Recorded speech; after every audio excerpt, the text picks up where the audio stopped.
This is War Pop, the war on terror in pop culture. Now I have a very special guest, my first guest on this podcast ever, Woo-hoo! Dr. Deborah De Muijnck. Welcome. Thank you so much. Thank you for being here. So, Deborah, you are a postdoc and an academic coordinator at the International Graduate Center for the Study of Culture at the University of Gießen. And you completed your PhD in 2022 at the Institute of English Literature at RWTH Aachen University.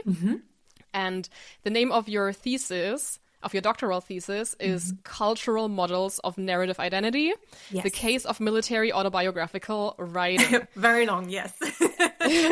As it is usually the case with a doctoral thesis.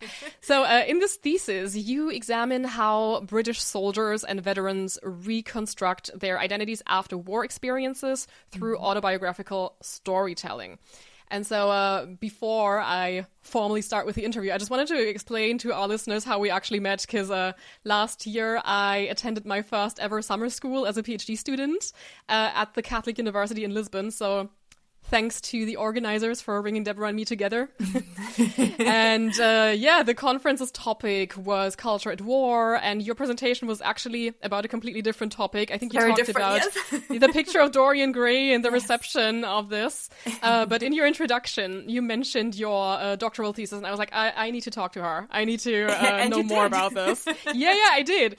And now you agreed to be my first guest, and I'm so excited and grateful. And So you mentioned you just came back from another conference, from the Anglistiktag in Essen. How was that? Did you present? I did present. It was an amazing experience. I did present on a close reading that I'm currently working on, focusing on Ishiguro's Clara and the Sun and how to read the text in the age of large language models, which is connected to my second monograph, so my Habilitation. For those who are listening who are not familiar with the slightly different concept of German academia. In Germany, we have to focus on one topic in our PhD, and we become very good at it. And then in the second monograph, we divulge into a completely different area and field. And so this is what I'm doing. So my PhD was on contemporary British military writing, and now I'm doing a diachronic study of literary scandals. And the Anglistiktag was amazing because it was my third year.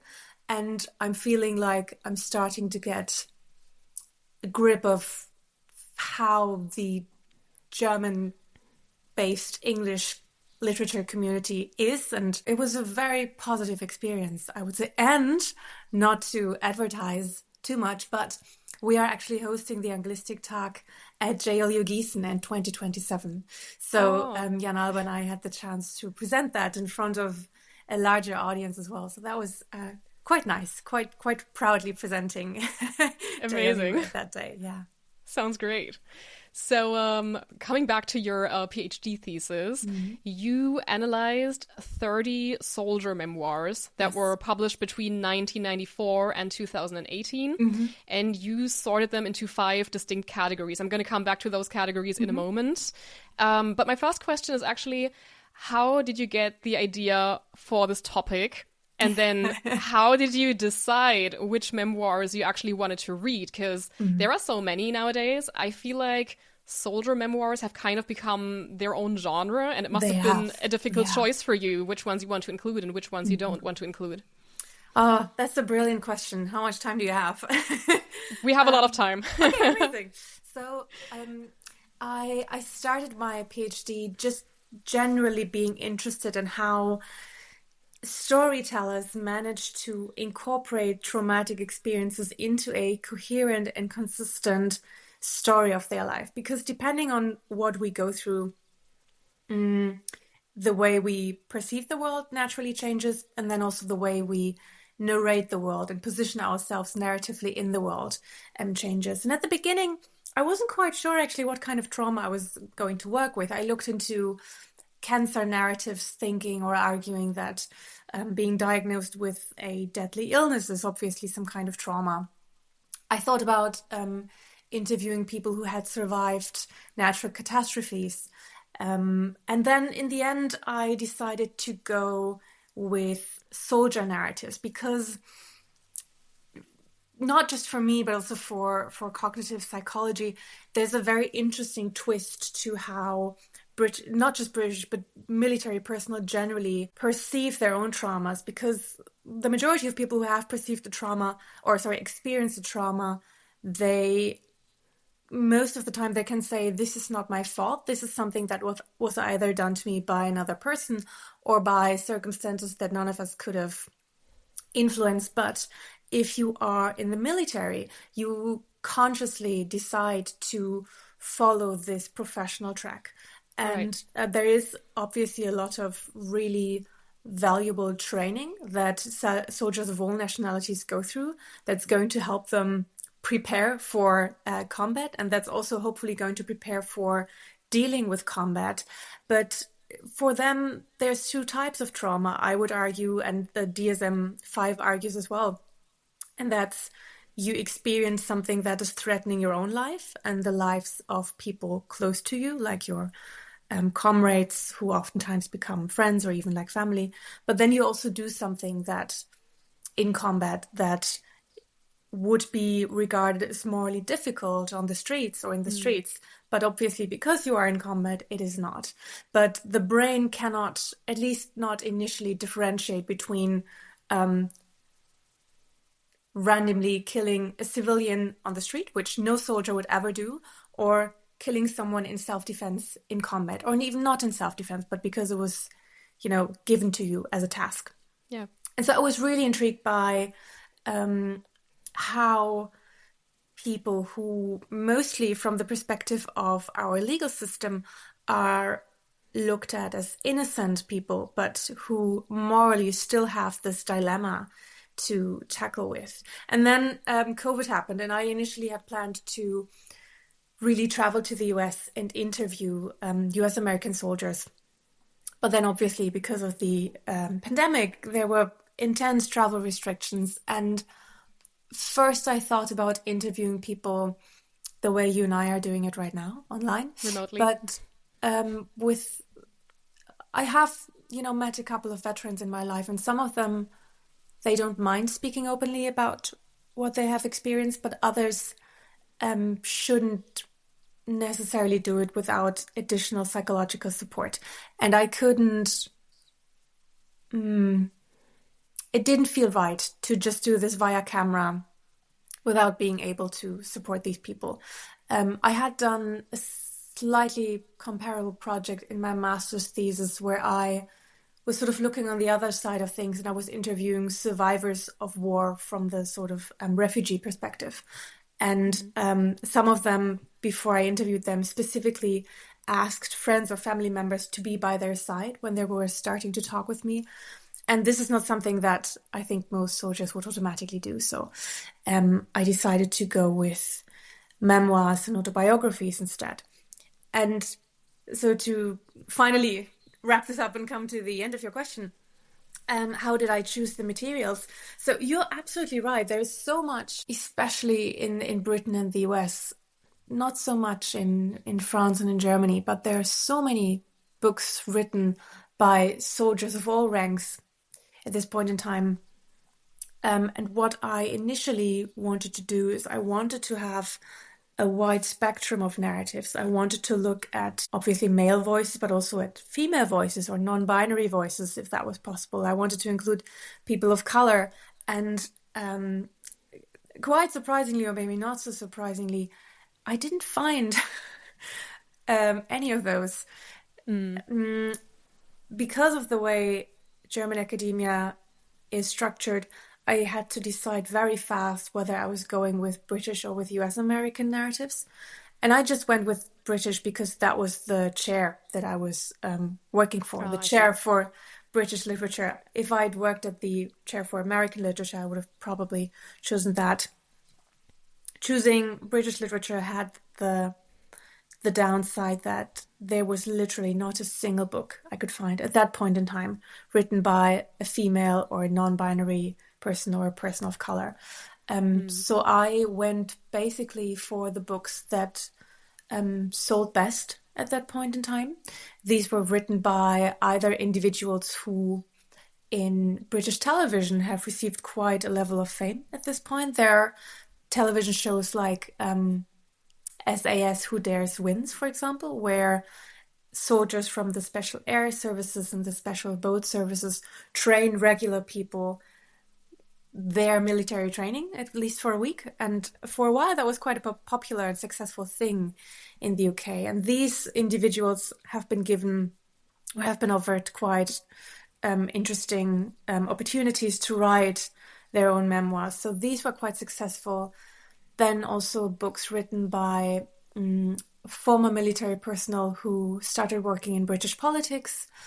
And then I sort of worked my way down the ladder of publishing, of sales numbers, basically. That was a very long answer to your question, but that's completely fine. I came to the topic, and that's how I chose my sources. I was so confused by the fact that there were no memoirs written by British female veterans, because I don't know, I feel like many people have this association in mind that more women like things like creative writing, or at least from my experience, I've got a couple of female friends who like this. None of my male friends do. So that kind of confused me. I was like, okay, don't they want to write about their experiences? Apparently they don't. I mean, that's a very interesting question, because I think there's two things coming into this. First of all, there's just significantly less women in I think all the military systems that I am aware of. I've never heard of any military system anywhere in the world where there's more women right now. In history, I'm sure there were, but at least in the Western world, the military is still dominated by male individuals. But then also, I think we both agree that there are certain conceptualizations of gender. And the traditional, maybe also more conservative conceptualization of masculinity is to be strong, to be physical, to be enduring, to fight for your loved ones. And that's not necessarily always the case for women. Obviously, they do fight for their loved ones. But I think expressing yourself as a woman is something that's not necessarily supported by the publishing houses who are focusing on British military stories. Not to say that I wouldn't be really interested actually in reading about these, because I'm assuming that they would have a very different perspective on how they, live their life in the military. But and also, we don't know if this is something that the public would endorse in. I'm hoping that we will read more of these stories in the future. And maybe there have actually, maybe there are a couple of books now written by women. But when I did my core research for the case studies in 2020, I couldn't find a single one of them. But if you know one, let me know, guys. Maybe leave a comment down below. Let us know. Can you recommend some amazing female soldier narratives? I would love that. Did you actually ever consider focusing on memoirs that were written about one specific war? Or did you know from the start that you wanted to include different wars? I thought you were going to ask me if I ever considered going to the military myself. No. Did you?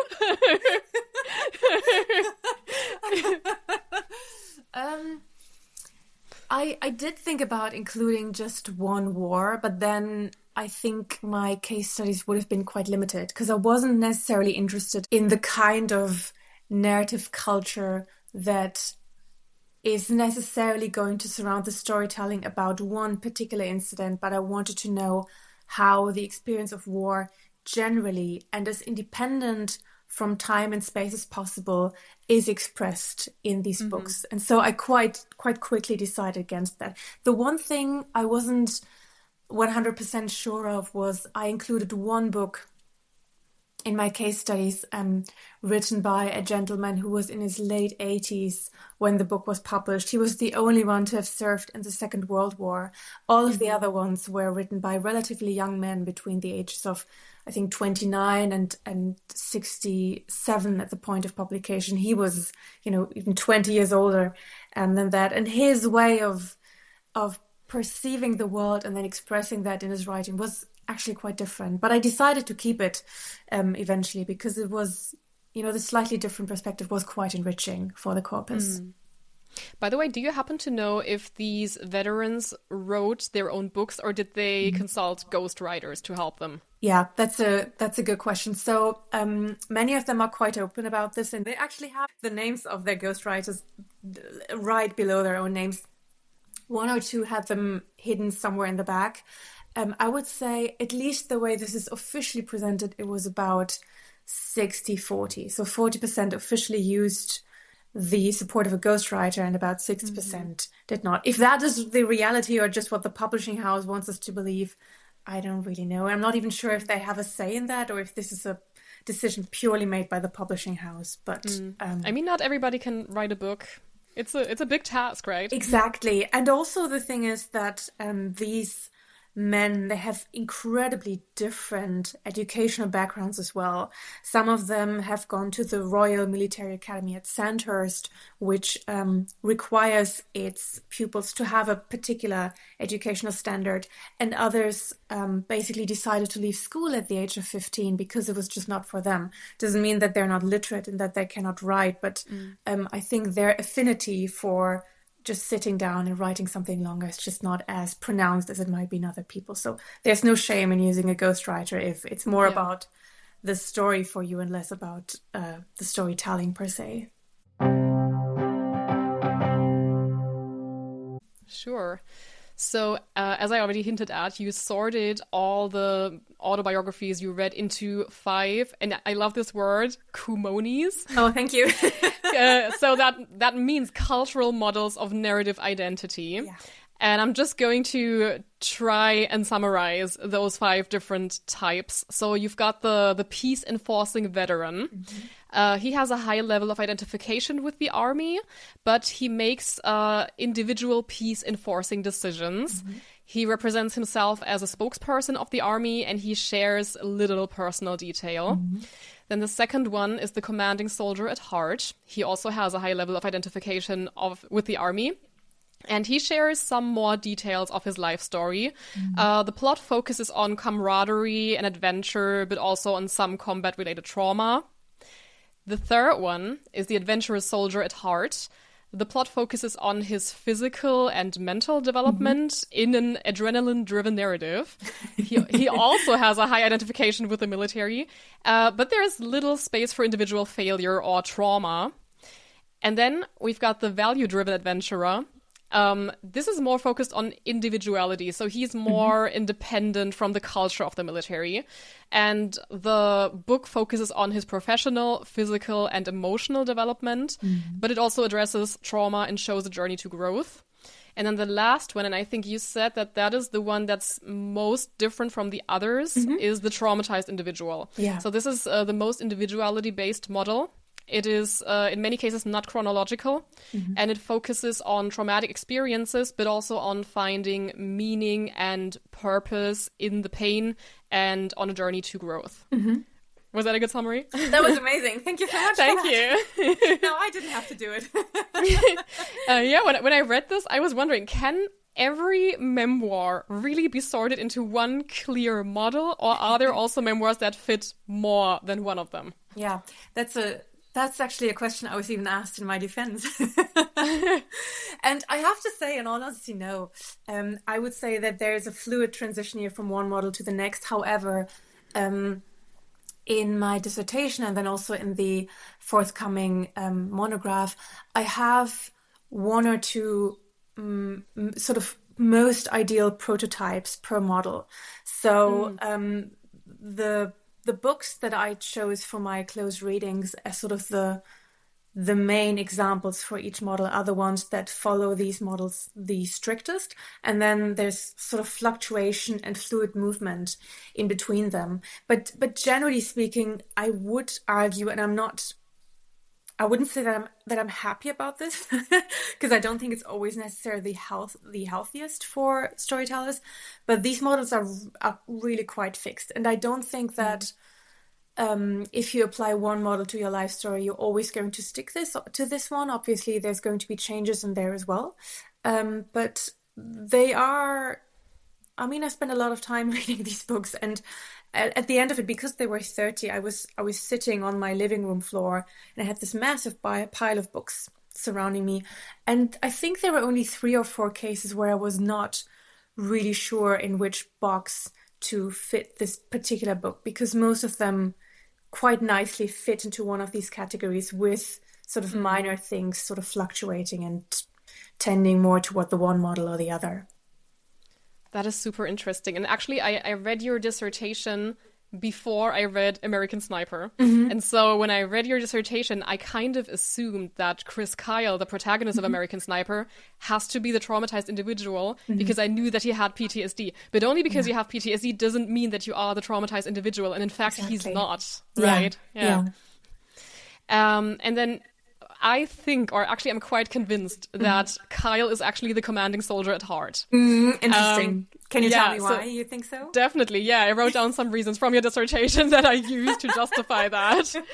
So you said that this model is based on the sharing of active combat experience, and that the protagonist feels exhilarated and truly alive every time he finds himself in a war zone.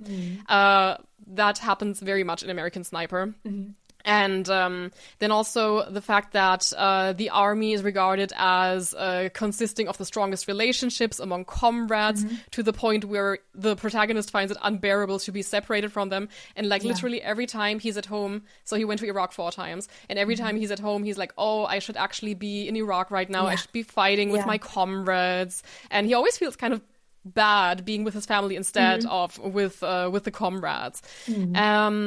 And what I found really fascinating is when you pointed out the basic structure of the plot of The Commanding Soldier at Heart, because it really corresponds exactly to American Sniper, the book and the film as well. Oh, does it? Oh, that's nice to hear. I'm just gonna go through it. So it starts out with a prologue or a foreword, and then the first point of the plot is diving into battle. And then really in the book and in the film, the first scene you see is that there is a woman with a child and a grenade, and he has to shoot this woman, basically. And it's a big moment. It's kind of a bit like a foreshadowing, because you only see later in the film what actually happens, that he actually shoots her. So this is like the first thing we actually see. And then, just as you describe in your structure, it goes back to his childhood. And then you see his father raising him with, Christian and arguably quite conservative values. I'm going to go back to this later. And then the next point is early adolescence and military education. Happens exactly like that in American Sniper 2. Then special education program and training when he joins the Navy SEALs. Then meeting one's future wife and having children. The wife also plays a big role in the memoir. She's called Taya. And the meeting is described in quite a bit of detail there. Then the first battle experiences, when he goes to Iraq for the first time. Then the main battle, which is probably his following tours to Iraq. Relationship issues due to one's profession, that is also described. As I said, he does experience PTSD. It is a bit more detailed in the film than in the book, but he also mentions in the book. And at some point, they also have relationship issues because he is in touch again with his ex-girlfriend, and they text, and then he has an argument with his wife about it, but they no. But then they kind of make it through anyway. And then it ends with returning home and an epilogue, and it's exactly the same structure. And I found this so fascinating. And then I wondered, how is it possible that so many books that fit into the same category all follow the same structure? And I thought of several reasons for that. So I thought maybe it's because of the ghostwriters, because they know what the audience wants and kind of expects to read, and maybe they shape the narrative in that way. Or then I thought maybe if you are a veteran and you know, okay, I want to write an autobiography, maybe subconsciously you think of other autobiographical films or books, and you're like, okay, I liked that one and it had this structure, and then maybe you take this as an inspiration. So what do you think of that? Do you have other theories? I really like what you've just said. And I wholeheartedly agree with you. So on the one hand, I'm not always sure if it's necessarily going to be the ghostwriters, but generally speaking, we have certain genre conventions, whether it's a military memoir or a romantic novel or whatever it might be. We have conventions which both publishers want writers to adhere to, but then also audiences kind of want this. Obviously, then we have more experimental types of literature like postmodernism. But I mean, I think no one would argue that Samuel Beckett, for example, stays particularly closely to the genre conventions of his time. But generally speaking, no one can write their autobiography or memoir and expect it to just be published like it is. But publishing houses will always go back and forth with them, and they have certain ideas and ideals of structure, of length, of time. And what I particularly liked about what you just said is that other books and other stories significantly influence the way that we structure our self-perception, how we position ourselves in our culture. There's something that in literature and in cultural studies and also in psychology we've referred to as so-called turning points. Turning points are culturally pre-established notions of things that we expect to be outstanding, but at the same time expected of us. So for example, most people, whether they have attended the military or not, when they share their life story, they will, and even when they think about writing an autobiography, they will include elements such as their childhood friends. If you are heterosexual or heteronormative, at least, you will include your first love, which that's why I'm mentioning the heteronormative part. For heterosexual people, it's usually in their early teenage years. For queer people, it's often a little bit later because of culture expecting slightly different behavior from them than they display. It usually also includes getting married, having children, if that's something that you decide to do. And every culture and subculture has its own little set of turning points. And it's the same thing for military personnel. If you serve in the military, you are surrounded by the stories that your comrades share with you face to face, but also by the stories about other heroes that you look up to. Like, for example, this particular very famous sniper who I think everyone in the United States is aware of, whether they are military personnel or not. So members of a culture are always surrounded by the stories that they hear, whether it's face-to-face conversations with their comrades or it's heroes that they look up to. And these little subcultures, they have their own turning points as well. So, for example, if you are a member of the Special Air Services, then this really extremely heavy training is always going to be part of your life story. If you are part of a culture or subculture where most of the times, unfortunately, because of your profession, your romantic relationships are going to fail, which was the case for, I would say, 85% of the books that I looked at. So sad. It's so sad. And but that's then automatically going to be part of your story as well, because it's something that you learn, but it's also something that's expected from you. And by repeating these turning points, you affirm cultural belonging. We remember culturally pre-established plots that have these culturally expected turning points. And then what we do with these slots is we fill them with our own little islands of individuality. And then it becomes our life story. But it's never just our life story. It's always our life story in the framing of the culture where we have learned to tell stories and to listen to stories as well. I forgot what your original question was, but I feel like I kind of answered the question. Yeah, you did. I was also thinking, if you go to war and you probably see horrible things and horrible things happen to you and to your friends, it's probably also a way to like make meaning of all of it, to put this into these frames.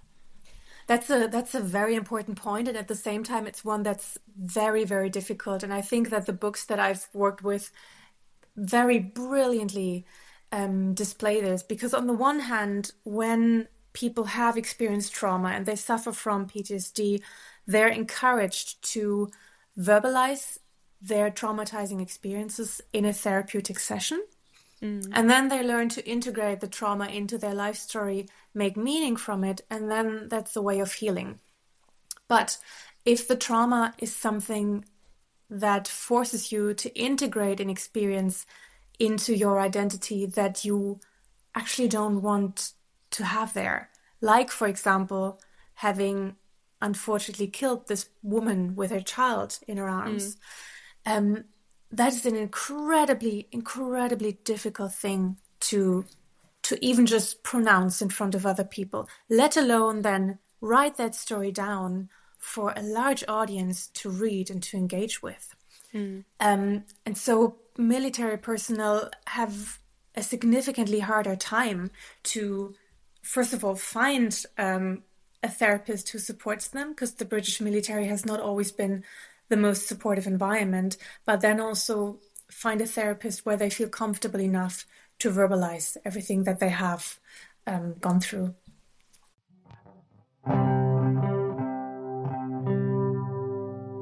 Yeah, you wrote about an us and them dichotomy as well. With the military being us and the enemy is then them.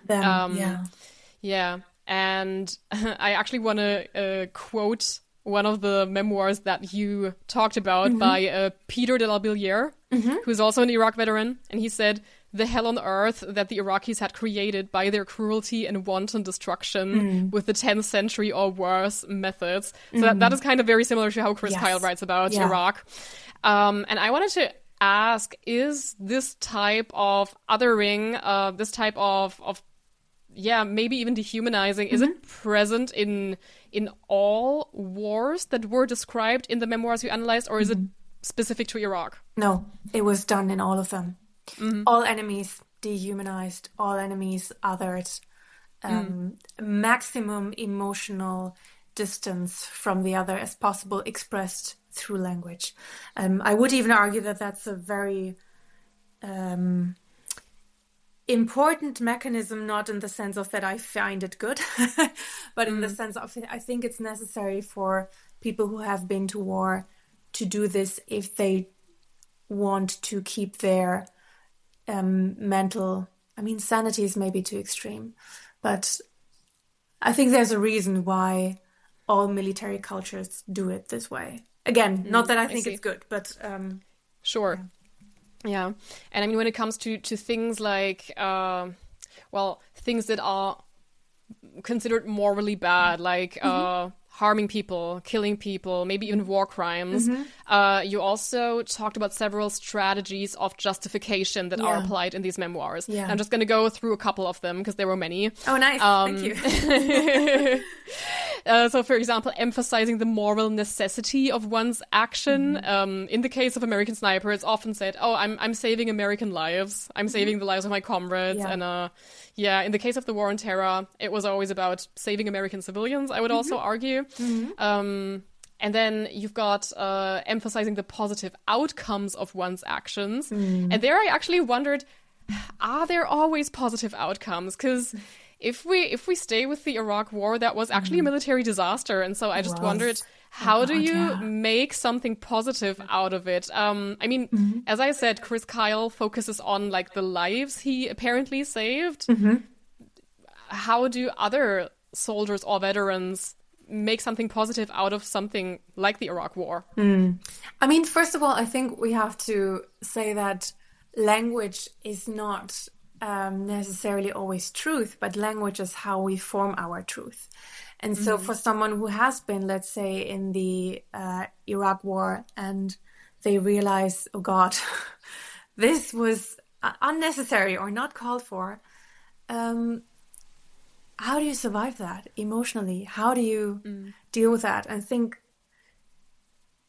in a way, soldiers and veterans adapt their language to support their own, but also their comrades' emotional survival. The examples that I analyzed, for example, those looking at the positive outcome, they oftentimes, for example, highlighted by killing this group of enemy soldiers, for example, we were able to save this huge group of women and children who randomly stood around the corner or whatever. Generally speaking, you refer to these narrative techniques of neutralization, and I think I would like to highlight that this is a term that originally derived from the field of narrative criminology and sociology, and these are strategies usually used by perpetrators to explain their criminal behavior. And so to give one example that shows that we do this in our everyday life as well, the story of Robin Hood, for example, he steals, but he steals from the rich and he gives to the poor. So there's not really a crime happening. And that really shapes the way that we see Robin Hood. And soldiers and veterans, they do the same. At the same time, I have to say that not all of them all the time use these strategies to shift their perception of the reality. Many of them did expressly say, I don't know what we did there. I don't know why we were sent here. I don't think it's correct. And I understand that the enemy did not want us there. And I think it's important to highlight that not all of them necessarily used these strategies to make reality be more bearable for them. But many of them also are very, very brave and face reality and say, I think this was wrong. I think this was a mistake. That's great. To take accountability like that. Yeah. Yeah, so then another strategy was narratively highlighting external recognition. That's also very present in American Sniper, because Chris Kyle received several medals for these 160 confirmed kills. Then another one was denial of responsibility by saying that a third party was responsible or the circumstances were responsible. And the one that I actually found the most interesting was the distortion of facts. This is something that I found incredibly harmful in American Sniper, actually, because there is one part in the book when Kyle talks about weapons of mass destruction. And we all know at this point that Iraq did not possess weapons of mass destruction. And then what he says is that the media got this term wrong because they assumed that weapons of mass destruction would mean atomic bombs, but they had other weapons, and you could interpret these other weapons as weapons of mass destruction. And so it kind of reminded me of what you described as nuancing the facts, like there are no hard facts. And I wondered, when you read all these autobiographies, or like generally for us, for me and for the listeners, when you read autobiographies of soldiers, how much can you actually believe? Do you always have to take everything with a grain of salt and be aware that, okay, maybe some things are just invented, maybe some things are not true or like misrepresented? Oh, that's a brilliant question. Thank you. I have to say, I did take many of these narratives with a grain of salt for several reasons. And I did have to do quite a bit of sort of historical/political background research to make sure that their description of reality is aligned with the description of reality that we have agreed on in, let's say, history books. Then again, we could also argue, obviously, that history books are also not always aligned with, Right. But, and then there was a second reason that made me sometimes question the truth that was being presented. I would say of the 30 books that I originally worked with 31 books. And 30 of those, I would argue, were written by people with all different types of backgrounds, all different types of traumas, social, educational backgrounds. But all of them, I would argue, were healthy in the sense that they were willing to take accountability for what they were doing. And they were using some strategies to make, life easier for them or to make them look more heroic, but they did it with accountability. There was, however, one book, and I'm not going to mention the author's name, and also decided not to keep him in the corpus, but I worked with him, or not with him as a person, but with his book for a long time. And I wholeheartedly believe that that person was a psychopath. I studied psychology in my bachelor's. I'm not a therapist, so I'm not allowed to officially declare someone ill or not ill, but I am used to looking at the ICD or the DSM-5, and I know how to use classifications. And that person, he genuinely enjoyed killing people, and he did not lie about it. But that level of personality disorder automatically is going to make that person perceive themselves in the world in a very different light than everyone else. And so that was that one unique case where I decided to completely leave the narrative out because there was going to be too much untruth hidden in the pages. One part that we already talked about a bit, but I want to go more in depth, is the trauma and PTSD. I've been really interested in that recently because, spoiler, I'm writing a paper right now about films that were supported by the military, which is my PhD topic. Nice. And how they show PTSD and how they kind of use PTSD to create sympathy for the protagonists in those films. Oh, that's so interesting. I can't wait to read you. your paper. I hope it will be published. Yeah. Let's see how that goes. And so one book I recently read is by Alan Gibbs, and it's called Contemporary American Trauma Narratives. And so he talks about, trauma heroes in American fiction, that is in books and in films. And there are a couple of aspects I found really interesting. So the first one that he mentions is that among some scholars, PTSD as a diagnosis is already a bit controversial because there are scholars who argue that it's just like a collection of random symptoms.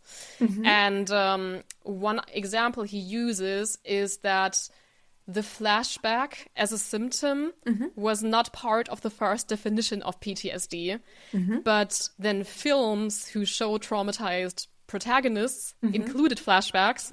And so in later definitions, it became a part of PTSD, of PTSD symptoms. Yeah. And then something else that makes, made PTSD kind of controversial is that it became like a real diagnosis in 1980. And this happened under the pressure of groups that were lobbying in the interest of Vietnam veterans. Okay. And so there is this whole story of the Reagan administration basically having an interest in portraying these returning veterans as victims because they wanted to shift the focus from the war that was lost on the battlefield to those veterans returning home and being treated badly by peace activists. And so the narrative was kind of spun in a way like, oh, the war was lost from within. And there is even this whole urban legend of peace activists spitting on veterans, and there is actually no proof that this ever happened. And so instead of a perpetrator, the Vietnam veteran was suddenly seen as like a blameless victim.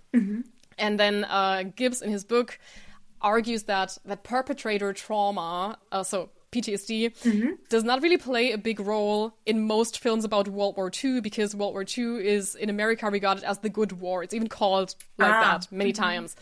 But it's very often shown in films and books about what he calls neo-colonial wars, such as Vietnam and Iraq. And I wanted to ask you for your opinion on this. And I also wanted to ask if you noticed that difference also in the memoirs you looked at, whether PTSD was portrayed more in wars that are perceived as more controversial than, for example, World War II. There was actually quite an interesting shift from soldiers officially never being traumatized to soldiers being heavily traumatized in the books that I looked at.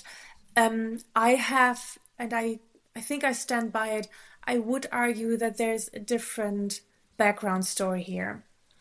In the corpus that I've worked with, the older generation, I'm saying older here in quotation marks, but the soldiers and veterans who at the time of publication, and I worked on this from 20 2019 to 2022. At the time of publication, the authors who were aged, I think, 48 to 60, 69, plus including the 89-year-old gentleman. None of them specifically said that they were traumatized. Mm-hmm. They did not use the terminology. Mm-hmm. They did not identify with the concept. They did, however, and I'm sure that they were not aware of this, include traumatizing story elements in their narratives. And they partially also included symptoms of PTSD, which were never described as PTSD. Mm-hmm. The younger generation of British soldiers, they were very much aware of the concept of PTSD. However, in the narratives, you can tell that the majority of them, at that time at least, were not really taking it seriously. One of the beautiful things about the traumatized individual, about that particular model, is that I would argue a new story template has emerged in British culture and British military culture in the past couple of years that allows men to acknowledge that they have experienced trauma and this is something that they're really suffering from.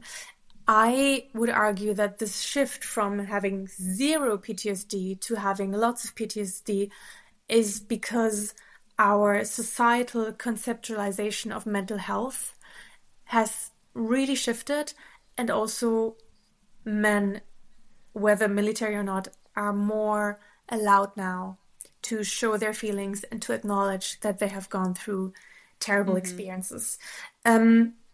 This veteran as victims story that you've just shared, there's part of that in some of the stories as well, of at least, left-wing university students making fun of the soldier returning from war. However, none of them display this as feeling threatened by it or as feeling not taken seriously. They basically use these stories to make fun of leftist students that they're not really aware of, like world politics. For example, there's one thing I wanted to mention about the flashback episodes that you've talked about as well. Because I think we all know from movies how flashbacks are being portrayed in movies and how patients tend to sort of forget where they are and who they are. Yeah. However, in psychology or psychotherapy, having a flashback doesn't always necessarily mean this sort of visual perception that you've just described. It doesn't mean always necessarily that the visual perception of where people are transports them back to the traumatizing moment, but it means a retransportation of that person in that moment into the very room. This sounds very complex. Let me try to rephrase this a little bit.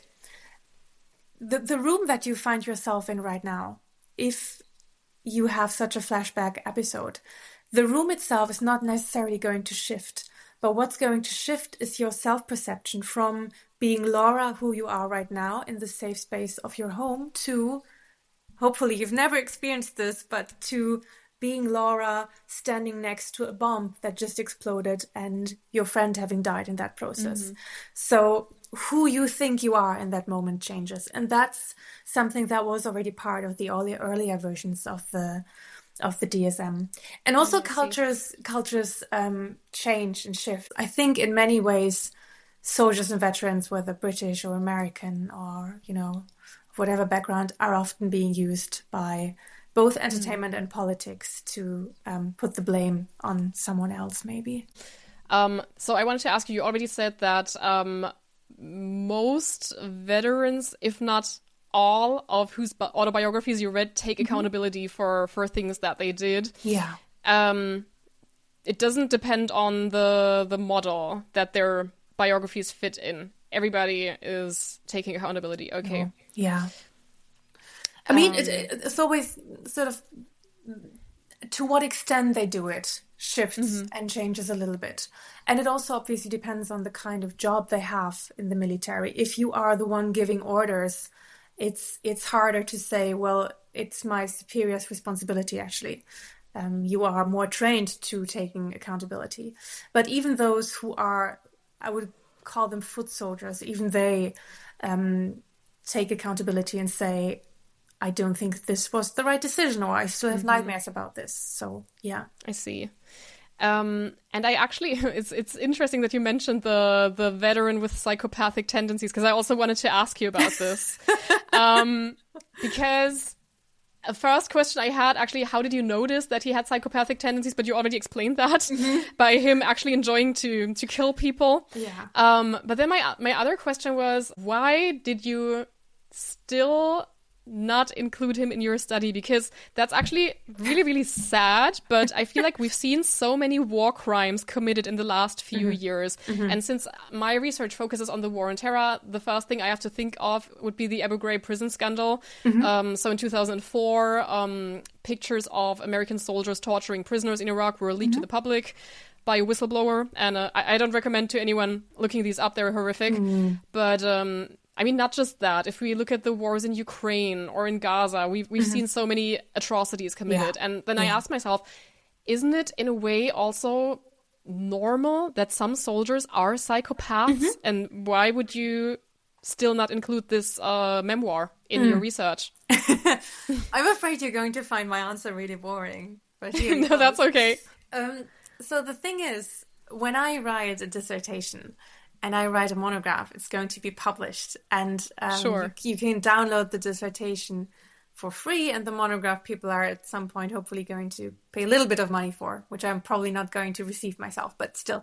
The thing is, the majority of the soldiers and veterans whose narratives I've worked with are still alive. And so a different sort of legal background applies to working with these kinds of texts. If I label someone who is still alive and who's actually quite famous in the United Kingdom, if I label them a psychopath and they read that, they can sue me. And I don't want that to happen. I see. And the same goes even for journal publications that can be downloaded for free, and where I don't really have like a contract, meaning that I receive money for my writing. If the authors are still alive, you have to be a little bit more careful with what you're writing. And just to maybe add to that, I've done quite a bit of research also in the field of cancer narratives, both fictional and non-fictional. And one of my very first publications was on this beautiful book called When Breath Becomes Air by Paul Kalanithi. And one of my conclusions was that when you are dealing with texts of people who are either still alive or who have passed away, but they have loved ones whom they had to leave behind, you want to be aware of that your words have an impact. And both legally for myself, but also for the people who potentially love this person and feel close to them and who have fought with them. I don't want to carry the burden of them feeling pain and them feeling disrespected because of what I've written. So that was my decision. If this had been a narrative published, let's say 70 or 80 years ago, I would have zero moral issues publishing that and labeling this person a potential psychopath. But they have a lot of money and I don't want to be sued by them. Oh. So That's understandable. Yeah, I think it's also different as an academic. God, that sounds so arrogant. But as someone working in universities or for universities, you don't have the same legal protection as a journalist. If I was a journalist and I used to work at least as a writer for some time, you have different protection from the workforce basically that you belong to. If you work for the New Yorker, for example, people might not like it, but if you get sued, you have additional legal protection. We don't have that when we work in academia. So find me a good lawyer and maybe I'll rethink my my decision.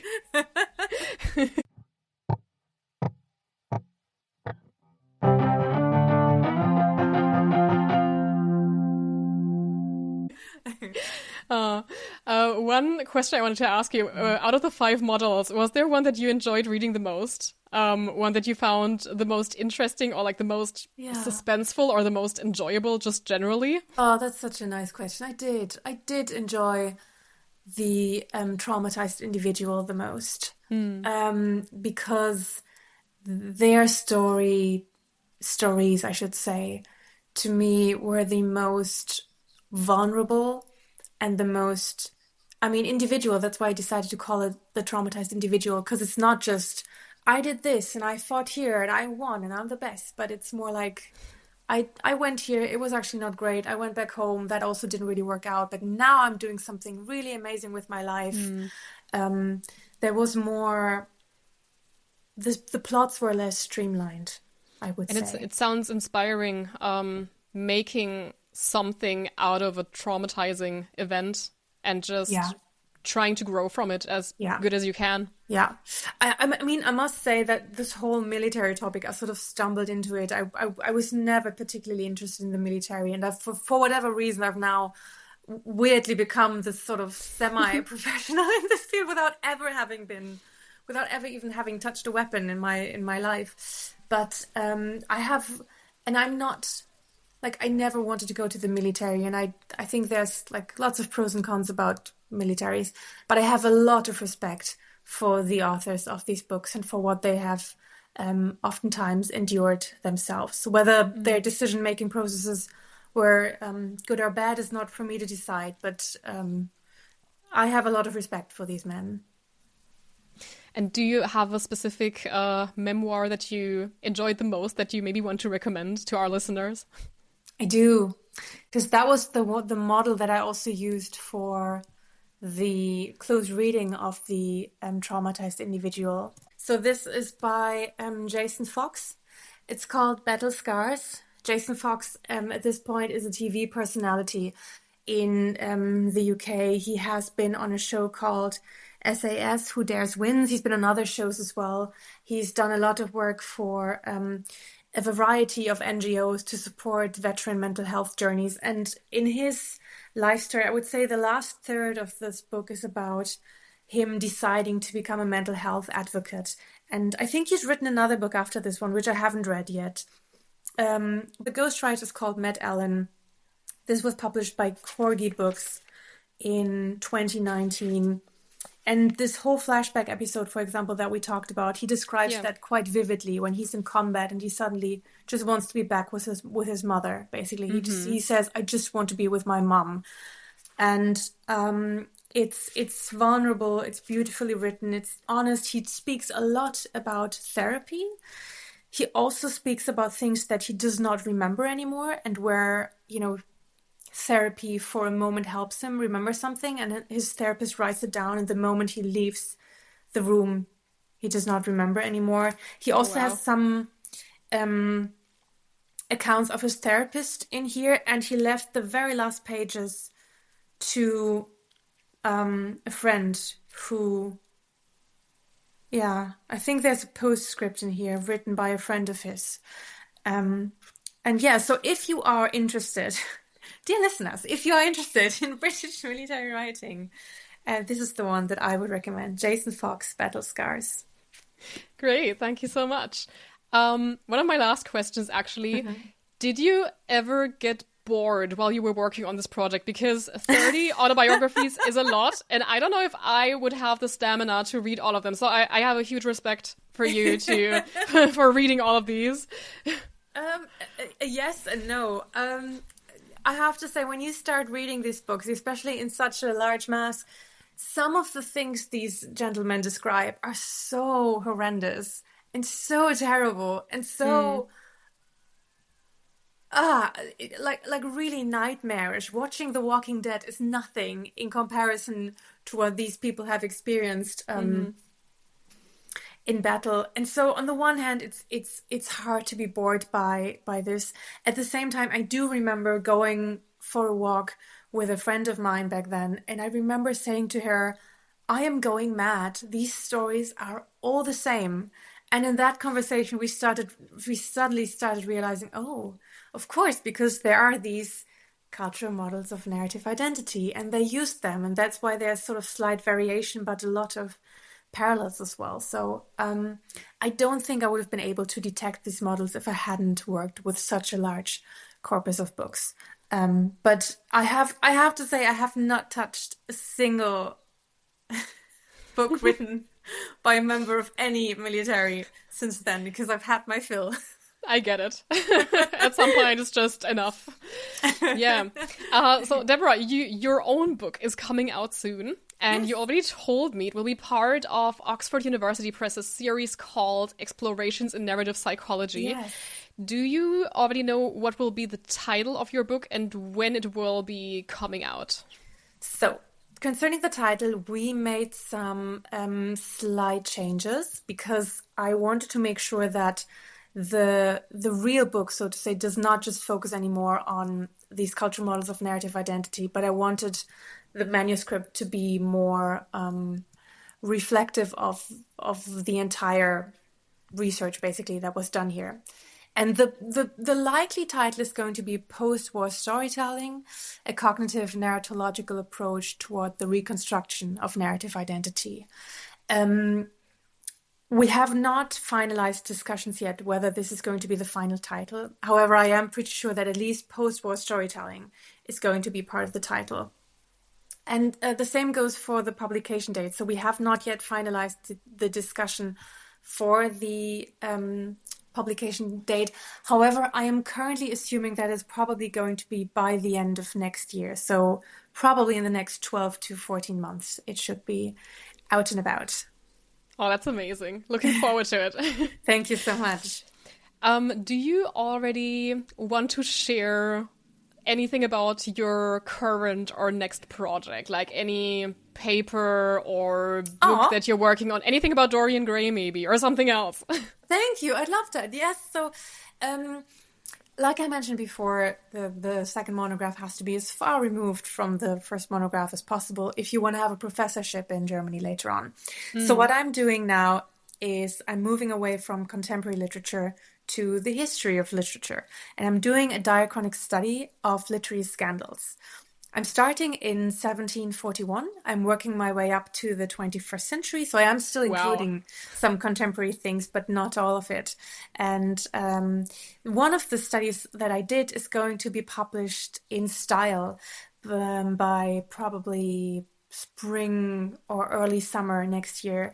And what I'm doing in this entire project is I'm looking at patterns and phenomena that surround the texts and contexts connected to literary scandals. So just to give you an example, this journal publication that's going to come out focuses on Oscar Wilde's The Picture of Dorian Gray.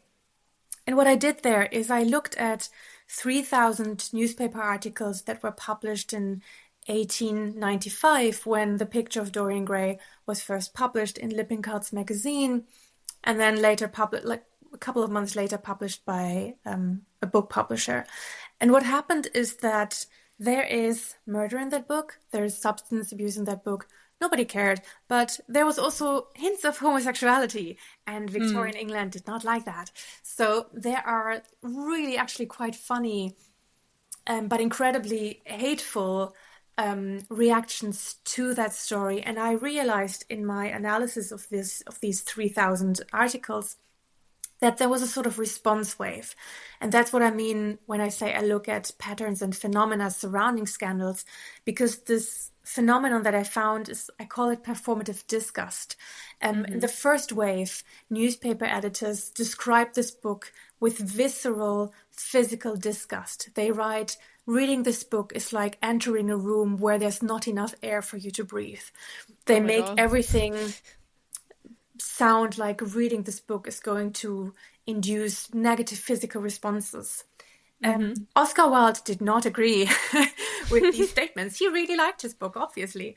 So he responded to that, and that ignited the second wave of performative disgust, where they now started arguing logically and cognitively against the book, saying that it's boring, that it's badly written. And this is a very typical strategy that happens when a book or a text or a novel or a computer game or whatever is being perceived as culturally transgressive. There's a counter movement happening, trying to put the author and trying to put the text back into its rightful place, so to say. And that is what I'm looking at. I'm going to be including analyses of the, let's call it the transphobia surrounding J.K. Rowling.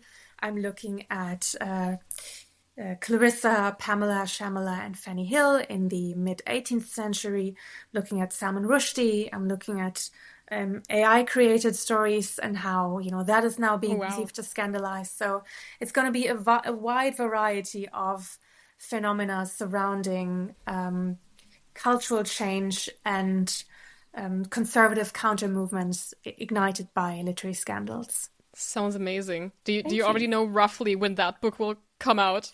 So I'm hoping to be finished with that in the next 2.5 years. So that's going to be quite some more time. But the style article on Oscar Wilde and the Picture of Dorian Gray is going to be published spring, early summer, the latest next year. So if you're interested in literary scandals, just check out my website or my portfolio, and you can see any sort of recent. I've also just written a paper with Jan Alber on narrative techniques of neutralization that are being used in Nabokov's Lolita.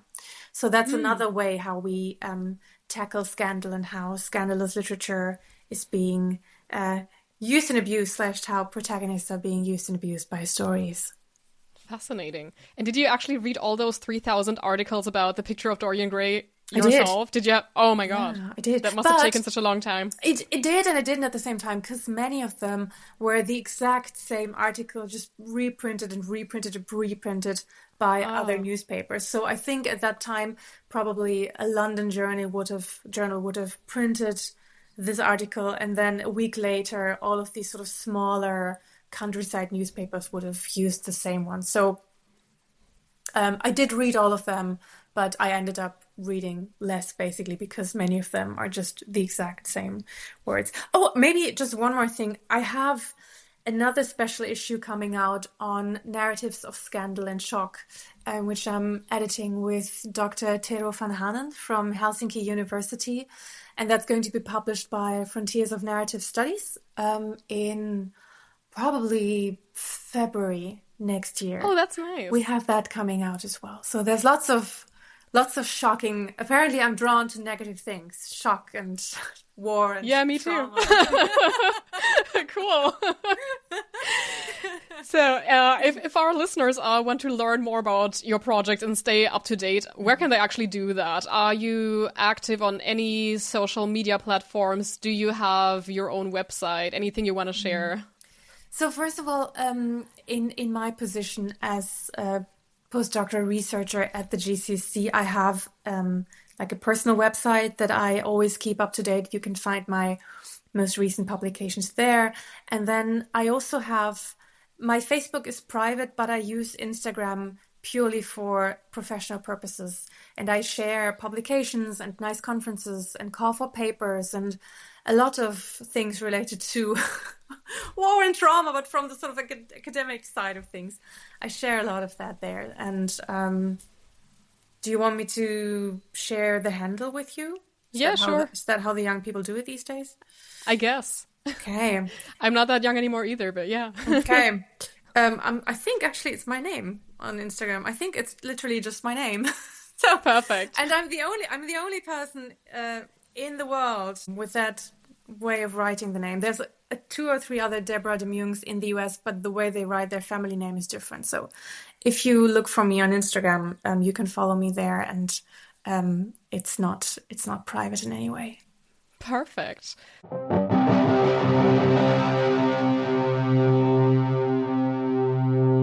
So my final question is actually very general, because you've come further in your academic career, your academic journey than me and many of our listeners probably. And so I just wanted to ask you, is there any advice you would like to give people who either want to do their PhD or who already started out with it? Oh, that's such a beautiful question. I love that question because I do a lot of workshops actually and classes on mental health in academia and how to stay productive in even like really challenging times.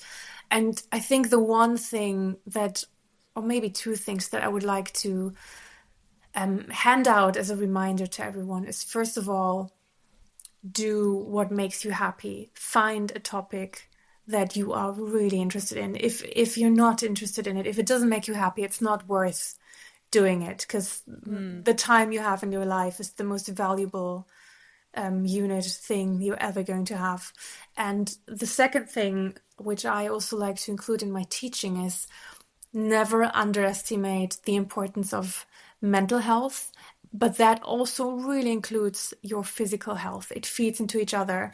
I think many of us, when we spend a lot of time sitting at the desk, right? That's what we do. We do research, we read, we watch movies, we talk to people, but we don't move a lot. But human beings are not made for sitting around. So if you want to be in peak mental health, but also in peak cognitive performance mode, you have to eat healthy.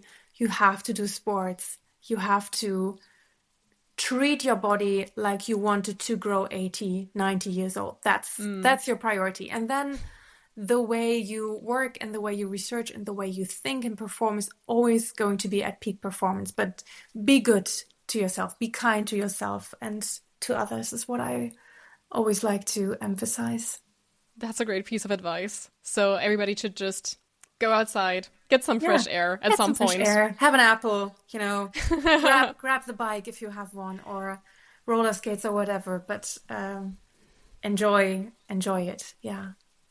Yeah, so as I said, that was actually my last question. And thank you so much, Deborah, for being my first guest on this very new podcast. Thank you so much for having me. It was such a joy to speak to you, and so nice to see you again after seeing you in Lisbon over a year ago.